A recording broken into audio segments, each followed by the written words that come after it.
સુરતના સચિનમાં પાલી ગામમાંથી હૃદયદ્રાવક અકસ્માતની ઘટના બની હતી, જેમાં શ્રી મહાવીર પેલેસનો જર્જરિત મુખ્ય ગેટ અચાનક જ 4 વર્ષના બાળક પર પડતા માસૂમનું કરુણ મોત નીપજવા પામ્યું છે. તો અકસ્માત બાદ સીસીટીવી કેમેરા બંધ હોવાની માહિતી પણ સામે આવી છે. સચિનના પાલી ગામ ખાતે એક પરિવાર માટે કરુણ ઘટના સામે આવી છે.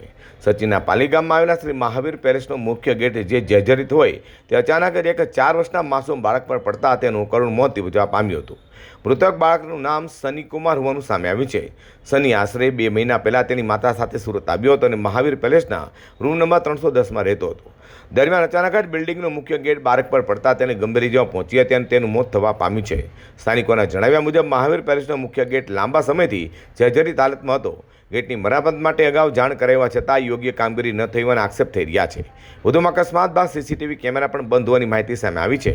હવે સમગ્ર મામલે પોલીસ તપાસ કરી ગેટની જાળવણીમાં બેદરकारी बदल जवाबदारी नक्की करे तो मांग उठवा पामी है. पाली गांव महावीर पैलेस में इसमें घटना हुआ है. मेरा नाती लगेगा, मैं उसकी नानी लगूंगी और यहाँ पे मेरी मतलब वो थी बहन, वो कमाने के लिए आई हुई थी. 2 महीना हुआ यहाँ पे उसको आए हुए.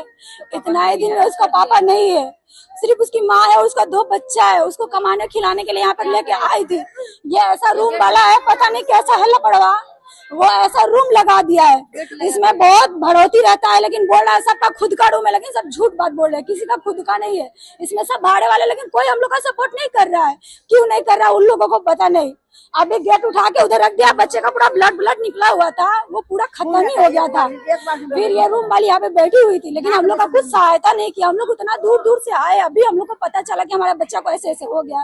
फिर हम लोग वहां से आए अभी, तो हम लोग को पता चला कि हमारा बच्चा को ऐसा हो गया है. अब क्या करे नहीं करे वो आप लोग कीजिएगा, हम लोग को इंसाफ